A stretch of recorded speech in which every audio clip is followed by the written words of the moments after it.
बिस्मिल्लाहिर्रहमानिर्रहीम। अस्सलाम वालेकुम नाज़रीन, कैसे हैं आप सब लोग। उम्मीद करती हूँ आप सब लोग खैरियत से होंगे और अल्लाह के हिफ्ज़ व अमान में होंगे। ये मेरा इस चैनल का फ़र्स्ट व्लॉग है। मैंने कहा चलें आप लोगों के साथ शेयर करते हैं मॉर्निंग रूटीन, आफ्टरनून और इवनिंग की मैं आप लोगों को फिर कभी सेंड करूँगी, क्योंकि इवनिंग की रूटीन की हम सीखने जाती हूँ तो उसमें मेरे 2-3 आवर्स पूरे कंप्लीट हो जाते हैं। तो उसकी इंशाल्लाह ताला से वीडियो एक अलग से बना के आप लोगों को दिखाऊंगी कि मैं किस तरीके से स्टिचिंग सीख रही हूँ। और रियली स्टिचिंग खुद सीखना बहुत मुश्किल काम है। ये सुबह का वक्त है, 5:30 बजे हम लोगों को उठना होता है। जिद होती हैं अपने बच्चों के लिए, सुबह उठती हैं उन्हें स्कूल के लिए प्रिपेयर करना होता है। उनका मैंने ब्रेकफास्ट बना दिया था, बॉयल एग दे दिया था, क्योंकि मेरा बेटा काफ़ी टाइम से बॉयल एग की ज़िद कर रहा था। और मैं उसको बॉयल एग बहुत कम देती हूँ, इवन फ्राई एग भी बहुत कम देती हूँ। वंस अ वीक या ट्वाइस अ वीक देती हूँ। उसके बिग रीज़न ये है कि मेरे बेटे को स्कैबियन की प्रॉब्लम है, जो बहुत रेयर एलर्जी होती है, जिसके अंदर रिंग्स बनते हैं और इसकी बॉडी पूरी स्वेल हो जाती है। एंड बहुत जगहों से इलाज कराया, उस साल से उसको ये एलर्जी प्रॉब्लम है, जिसकी वजह से एवरी मंथ मुझे ये डिफ़िकल्टी फ़ेस करनी पड़ती है। उसकी अलग सी मेडिकेशंस होती हैं, क्रीम्स वगैरह जो करनी होती हैं। चाय की जगह मैंने बच्चों को कहवा दे दिया था और जल्दी जल्दी से उनका टिफ़िन रेडी किया। मेरे पास चॉकलेट स्प्रेड के साशे और उसके साथ मैंने जो है ब्रेड जो है वो तवे पे सेक ली थी, और इस तरीके से उनको मैंने स्टिक्स बना के सेक के उनके 8 पीसेस करके उस स्प्रेड के साथ उनको दे दिए थे, करके उसे इंजॉय कर सकें लंच टाइम में। सेकेंडली मैं अपना थंब और फिंगर आपको शो कर रही हूँ, क्योंकि मुझे बहुत बुरे तरीके से डीप कट पड़ गया था, जिसकी वजह से इतनी ब्लीडिंग हो गई थी, स्टॉप ही नहीं हो रही थी और बहुत मुश्किल तरीके से स्टॉप हुई, और इसको कवर होने में मैक्सिमम 2 से 3 वीक्स लगे।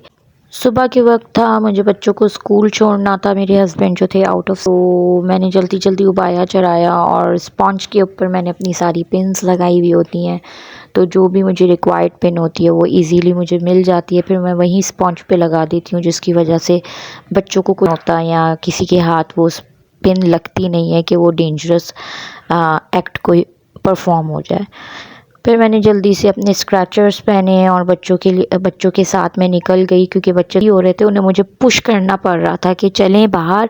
और घर से बाहर निकलने की मैं ज़रूर बच्चों को दुआ पढ़ाती हूँ और आयतुल कुर्सी भी ज़रूर पढ़ाती हूँ, और बच्चों को ये बताती भी हूँ कि इससे हमारे हिफाज़त करते हैं और हमें बाहर की कोई भी परेशानी नहीं आती। उसके अलावा जब हम सफ़र के लिए बैठते हैं तो सफ़र की दुआ भी पढ़ाती हूँ, क्योंकि यही उम्र होती है इसमें जब आप बच्चों को जितनी भी दुआएं वगैरह सिखा रहे होते हैं तो वो इतने उनको पक्की याद हो जाती है, और उनकी हैबिट बन जाती है कि मम्मा जब उन्हें नहीं भी बताए तो उन्हें याद होती है। मुझे डबल बसेस करके जाना पड़ता है इनको स्कूल छोड़ने के, और ये बहुत हेक्टिक रूटीन हो गई मेरे लिए, क्योंकि हम लोगों ने वैन अभी लगाई नहीं है। मेरे हस्बैंड ने कहा था फ्यू डेज़ के अंदर मैं आ जाऊँगा, जिसकी वजह से जो है थोड़े टाइम तक मुझे मैनेज करना, और मेरे तकरीबन 4 राउंड्स हो जाते हैं पिक एंड ड्रॉप करने के, और मेरे बच्चे भी टायर्ड हो जाते हैं बिकॉज़ वहाँ पे जो है तकरीबन 15 से 20 मिनट रास्ता है। उसके अलावा जब मैं घर आई तो गैस आ रही थी, लाइट भी आ चुकी थी अल्हम्दुलिल्लाह। बड़ी खुशी होती है जब मुझे अपने स्टोव्स चूल्हे जो हैं वो खुले ना के भाई गैस आ गई है, उसके अंदर पंप से खींचने से ही आती है। अल्लाह ताला जो है पाकिस्तान पे, कराची पे रहम फरमाए कि हर जगह गैस की प्रॉब्लम्स अब स्टार्ट है। जब चूल्हों पे गैस आ रही होती है तो सबसे पहला काम मेरा ये होता है कि निकालती हूँ, और ऐसे निकालती हूँ कि भाई इजी क्विक जल्दी जल्दी देसी घी निकल जाए, मुझे ज़्यादा मेहनत ना करनी पड़े। दूध मैंने बॉईल करने के लिए रखा था, मैं आते हुए दूध लेकर आ गई थी तो मैंने वो बॉईल रखा। देसी घी निकालने लगी। देसी घी का प्रोसीजर आप लोगों को पता होता है कि इसको स्लो कुक करना होता है, वरना ये जलना शुरू हो जाता है। तो जल्दी से मैंने देसी घी निकालना शुरू किया। मेरे पास 1.5 कप जो है मलाई पड़ी हुई थी, उसके अंदर मैंने 3 टेबलस्पून दही डाल के इसको डायरेक्ट चूल्हे पे चढ़ा दिया और इसको हल्का सा मिक्स कर दिया। तो देख सकते हैं इसमें बबल्स अपीयर होना शुरू हो गई, मीन्स इसका प्रोसीजर अब स्टार्ट होना मतलब इसका प्रोसीजर अब कुक होना शुरू हो गया। मेरे पास मलाई की क्वांटिटी कम थी इसलिए जल्दी कुक हो गया। तकरीबन इस प्रोसीजर को आधे घंटे से थोड़ा सा 45 मिनट, तकरीबन 45 मिनट के अंदर जो है ये इसका घी मुकम्मल निकल चुका था और मैंने ड्रेन कर दिया था। एक साइड से आपको थोड़ा सा जला जला लुक आ रहा है लेकिन ये जला हुआ बिल्कुल भी नहीं है। और सेकेंडली एक ये कि मेरी जो स्टोव की जो हीट है वो एक साइड पे ज़्यादा दे रही होती है और एक साइड पे कम आ रही होती है। घी आपको बिल्कुल क्लेरिफाई ऊपर नज़र आ जाएगा, साफ साफ बिल्कुल ट्रांसपेरेंट कलर का हो जाएगा। आपको पता चल जाएगा कि भाई घी निकल गया। फिर आप जल्दी से इसको छानें और छानने के बाद जो है आप इसको थोड़ा ठंडा होने के लिए रख दें। इसका खोया मैं बच्चों को चीनी डाल के दे देती हूँ, बच्चे शौक़ से इसका खोया खा लेते हैं। इसके अलावा आप इसको किसी भी मीठी डाल सकते हैं। फॉर एग्ज़ाम्पल इसको आप शाही टुकड़ों के ऊपर भी डाल सकते हैं। इसको आप कोई भी मतलब मीठी चीज़, खीर वगैरह बना रहे हो उस तौर पे डाल सकते हैं। मीठे चावल बना रहे हो उसमें भी आप खोए के डॉल पे डाल सकते हैं और ये ज़्यादा मतलब फ्लेवरफुल हो जाता है। उसकी रीज़न ये कि ये देसी घी का खोया होता है। इसको मीठे चावलों के ऊपर भी डालते हैं ना तो, और जब उसको दम देते हैं तो उसके अंदर क्या होता है कि देसी घी की स्मेल चली जाती है। ये देखिए थोड़ा सा मैं आपको दिखा रही हूँ कि जमा जमा किस के थोड़ा सा जम गया था। फिर मैंने इसको छोड़ दिया और जमने के लिए कि आराम से होता रहे और मैं अपना बाकी काम निपटा लूँ। घी मैं कोशिश करती हूँ जैसी 1-1.5 कप हो जाता है मैं यूँ ही घी के बच्चों को उसके पराठे बना देती हूँ या कोई भी बच्चे की पसंद की चीज़ बना देती हूँ, क्योंकि मेरे बच्चों को जो है देसी घी बहुत पसंद है और मैंने शुरू से उन्हें बहुत बना बना के दिया भी है। ये बात नहीं होती, ये होता है कि आप अपने बच्चों के लिए कितनी मेहनत करके उनको कितना हाइजीन फूड दे सकते हैं। बच्चों को स्कूल से लेकर भी आना था और मुझे जल्दी जल्दी खाना भी बनाना था, क्योंकि शाम के टाइम मुझे जाना होता है काम करने के लिए, सीखने के लिए। स्टिचिंग का काम सीख रही हूँ मैं और उसके अलावा फिर मेरे पास ट्यूशन्स भी आ जाते हैं, मुझे ट्यूशन्स भी पढ़ाने होते हैं बच्चों को तो, और अपने बच्चों को भी मैं ख़ुद पढ़ाती हूँ। की वजह से मेरे पास बिल्कुल भी नहीं टाइम मिलता कि मैं बाद में बना सकूँ, तो मैं इसी वक्त प्रेफर करती हूँ, कोशिश करती हूँ कि बना लूँ। हाँ कभी कभार होता है कि जब ग्रॉसरी शाम के वक्त लेती हुई आ रही हूँ, टाइम डिसमैनेज तो मिसमैनेजमेंट कभी कभार हो ही जाती है अगर आपकी तबीयत ठीक ना हो तो। रेसिपी के अंदर मैंने 4 टमाटर, 3 आलू और 2 प्याज का इस्तेमाल किया और ये झटपट रेसिपी होती है जब आपके पास बिल्कुल नहीं होता या आप बहुत ज़्यादा एक्टिविटीज़ में इंगेज होते हैं, तो आप इस रेसिपी को जल्दी से बना के इंजॉय कर सकते हैं। और सेकेंडली मेरी फैमिली में सब बहुत शौक़ से है, मेरे बच्चों को बहुत पसंद है टमाटर की ये रेसिपी। ये मैंने जब क्रिएट की थी ख़ुद से जब मेरे बच्चे को एलर्जी प्रॉब्लम स्टार्ट हो गई थी और वो खाने की कोशिश भी करता था तो उसको नेक्स्ट डे एलर्जी हुई होती थी सीवियर। तो मेरी तरफ से फिर ये कोशिश स्टार्ट हो गई कि पहले मैं इसको आलू बॉईल करके स्मैश करके फिर मैं इसको फ्राई करके देने लग गई। फिर जो है मैंने एक मरतबा इसके लिए टोमेटो पेस्ट बनाया इसी तरीके से टमाटर और प्याज का, इसने उसको एंजॉय किया। फिर मैंने इसके अंदर आलू फ्राई करके भी डाले।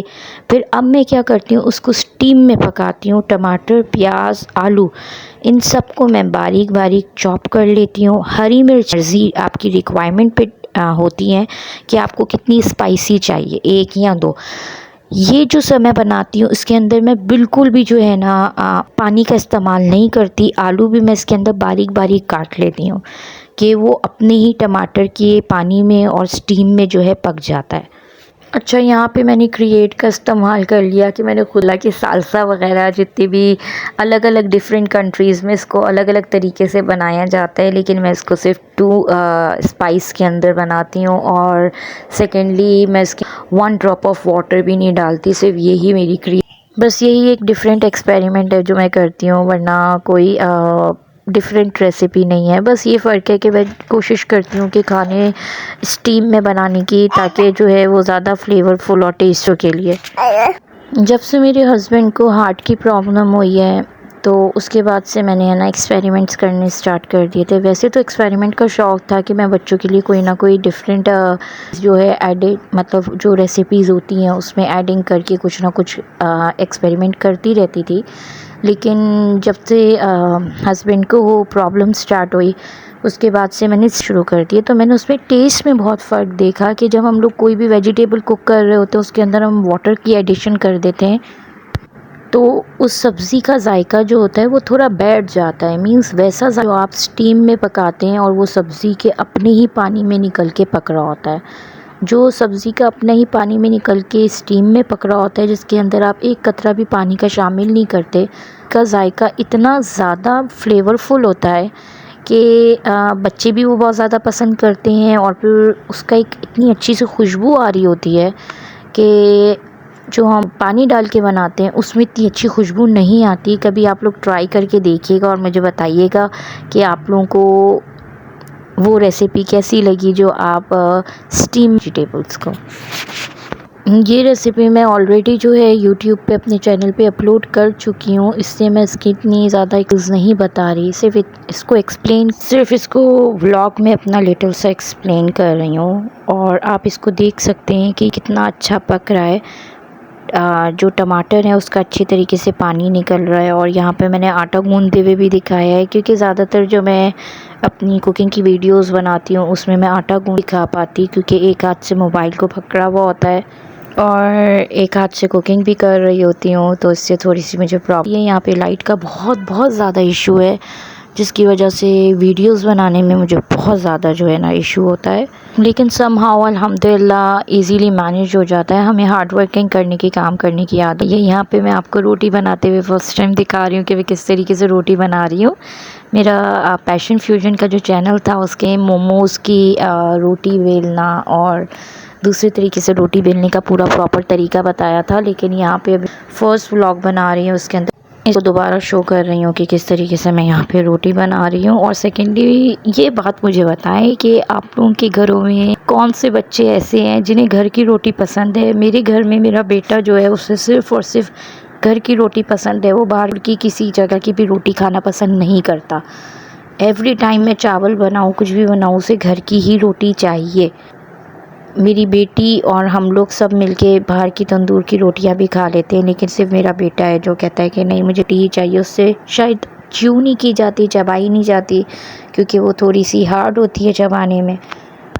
ये मेरा मिनी व्लॉग है और मैं इसको यहीं पर एंड करूँगी। रोटी बना के आप लोगों को वही सालन शो कर दूँगी कि किस तरह है, कैसा बना है। उम्मीद करती हूँ आप लोगों को मेरी रेसिपी अच्छी लगेगी और ये व्लॉग अच्छा लगेगा। प्लीज़ लाइक शेयर सब्सक्राइब ज़रूर बेल आइकन पे क्लिक कीजिएगा ताकि आप लोगों को मेरी नोटिफिकेशंस मिलती रहें। मैं फिर हाजिर होंगी सेकंड व्लॉग के साथ, जिसके अंदर मैं अपनी इवनिंग की स्टिचिंग आप लोगों को शो करूँगी और बताऊँगी कि मैं किस तरीके से स्टिचिंग कर रही हूँ, सही भी कर रही हूँ और गड़बड़ी भी बहुत ज़्यादा कर रही हूँ। Let's see.